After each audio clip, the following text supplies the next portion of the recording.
गटावरील आमचे मित्र आणि आजचे अध्यक्ष सुरेश खैनाजी ज्यांनी मालेगावची लढाई खऱ्या अर्थाने जगाच्या नकाशावर आणून निरपराध मुस्लिम मुलांना कशा प्रकारे अडकवलं गेलेलं आहे असे जगाला दाखवून देणारे मौलाना आजारी, आमच्या दिल्लीमध्ये आमच्या इंडिया पॅलेस्टाईन फोरमचं सर्व सांभाळणारे डॉक्टर रेमानी आणि सुरुवातीपासूनच आमच्या चळवळीमध्ये असणारे राकेश रफिक आणि जमलेल्या माझ्या बंधू आणि वडिलांना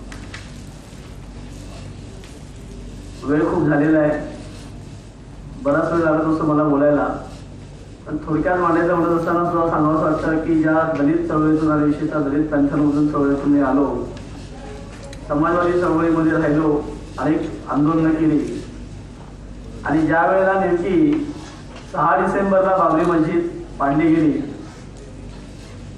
त्यावेळेला माझे डोळे खाणकाव पडले. आमच्या अनेक जवळच्या मित्रांनी दाड्या काढल्या.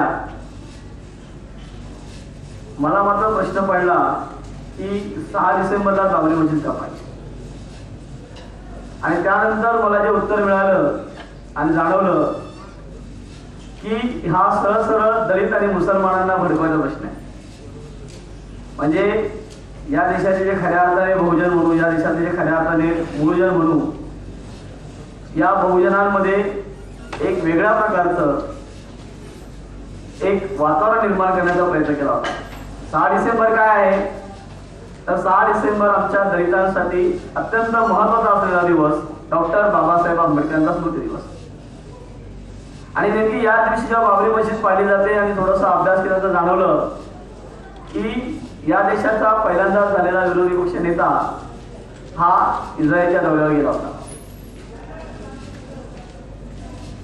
इस्रायलच्या संदर्भात मग हळूहळू जसा अभ्यास आम्ही करायला लागलो तसं आम्हाला जाणवायला लागलं की बाबासाहेब आंबेडकरांनी फार पूर्वीच अॅनी बेझंटच्या निमित्ताने सांगितलं गेलं होतं की अॅनी बेझंट जी आहे की अॅनी बेझंट ही कशा अर्थाने इथे जी आलेली आहे स्वातंत्र्याची चळवळ उभी करण्याच्या निमित्ताने येत असताना इथल्या अभिजानवादी चळवळीलाच तिने मोठं केलेलं आहे.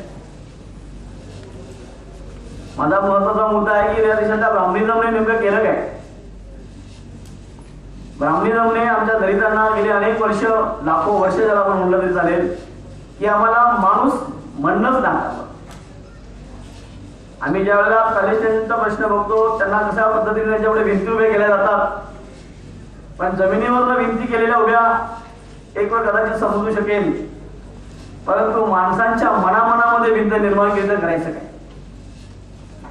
म्हणजे एक माणूस एका रस्त्यावर चाललेला आहे, परंतु एखादा अभिजात त्याच्या बाजूने चालतो, त्यावेळेला त्याची सावली पडू नये बाबा मालकाची, त्या उच्च वर्ण्याची, म्हणून त्यानेच घाबरून राहायचं. एखादा लहान असेल पोरगा उच्च वर्णीयांचा, ब्राह्मणांचा, आणि आमचा म्हातारा काका असेल 80 वर्षाचा, त्याने त्या ब्राह्मणाला काकाच म्हणायचं. साधं जर ताण लागले असेल, त्यांच्या घरची लाकडं फोडायची असतील आणि आम्हाला पाणी हवं असेल तर आम्ही पाणी पिण्यासाठी ओंजळ अशी पसरायची, आणि पाण्याला जर का चुकून हात लागला, नदीवर का जर चुकून गेलं तर गुराला देखील इतकं प्रचंडपणे मारणार नाही, अत्या भयंकर पद्धतीने आम्हाला मारलं जायचं. कड्यावरून फेकून दिलं, डोळे फेकले गेले, संस्कृत भाषा बोलतो म्हणून जीभ कापली गेली, माणूस म्हणून कोणत्याही अर्थाने आम्हाला माणूस म्हणून वागवलं गेलं नाही. आमच्या स्त्रिया म्हणजे जणू काही त्यांना हक्काच्या गोष्टी वाढत होत्या, कोणी यावं कसंही वागावं. त्यांनी अनेक वर्ष सहन करत असताना त्याला खऱ्या अर्थाने जर कोणी ज्याला म्हणू की आवाज दिला तर डॉक्टर बाबासाहेब आंबेडकरांनी आवाज दिला आणि त्या तीन दलितांना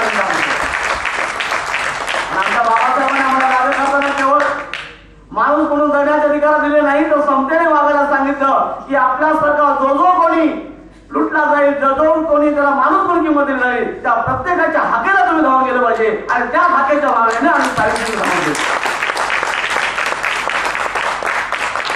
मुद्दा असा की झायनिस्टांना त्यांच्या वंशाचं राज्य आणायचं आहे.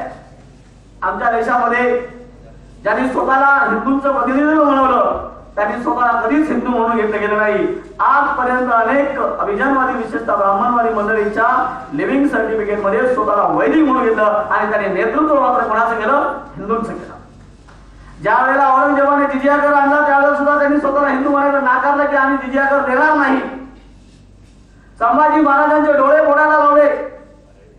अशा प्रकारच्या माणसांच्या मनामध्ये भिंती उभी केल्या गेल्या असताना त्या माणसांच्या मनामनाच्या भिंती बाबासाहेब आंबेडकरांनी फोडायला लावल्या आणि आज आम्ही तुमच्या बरोबर राहिलो.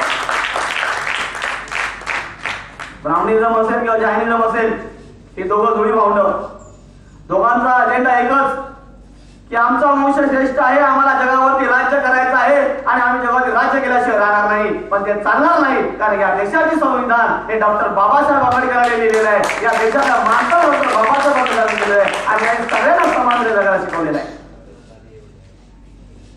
बराच विषय आहे, बऱ्याच गोष्टी मांडता येऊ शकतात, परंतु हा ब्राह्मणिझमचा विषय काही काळ किंवा आज आला नाही आमच्याकडे.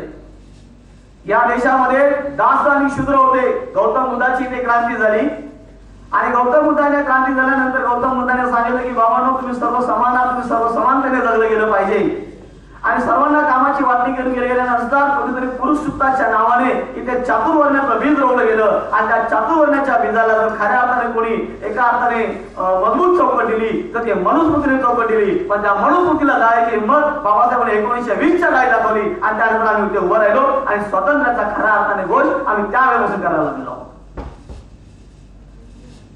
आज सुद्धा इथली मंडळी आपला वंशवाद सोडायला तयार नाहीयेत. आज सुद्धा यांना वाटतं की आम्ही जगामध्ये सगळ्यामध्ये प्युअर आहोत आणि आम्ही जगावरती राज्य करायला आलेलो आहोत आणि हीच नेमकी वंशवादामध्ये की जैनिझममध्ये दिसते. इथल्या ब्राह्मणवादाला वेळोवेळी जर कोणी खऱ्या अर्थाने खतपणे घातलं असेल तर इथल्या जैनिष्ठाने घातलेलं असेल आणि मग ज्यावेळेला एखादा माधव गडकरी सारखा लोकसत्तेचा संपादक असतो आणि तो ज्यावेळेला इस्रायलला जातो, तो जेव्हा इथे येतो तेव्हा रिडल्सचं रामायण काय झालं म्हणून प्रश्न निर्माण करतो. पण त्यावेळेला रिडल्सच्यासाठी एक मोठा मोर्चा आमच्याकडे काढला जातो आणि संविधानाच्या बाबासाहेबांच्या ग्रंथाला हात लावायचा खबरदार, हे आम्ही सहन करणार नाही. आज तीच गरज खऱ्या अर्थाने तळागाळातल्या माणसाला करायची गरज आहे. या सर्व तळागाळातल्या माणसाने उठायची गरज आहे, तरच इथला ब्राह्मणिझम आणि जैनिझम गाठा घालू शकेल. आणि त्यासाठी एक छोटासा प्रयत्न आपण सुरू केलेला आहे. आज आपण थोड्या वेळामध्ये कमी वेळेमध्ये आज आपण हा जो कार्यक्रम आयोजित केला त्यासाठी आम्हाला प्रचंड कष्ट करावे लागले.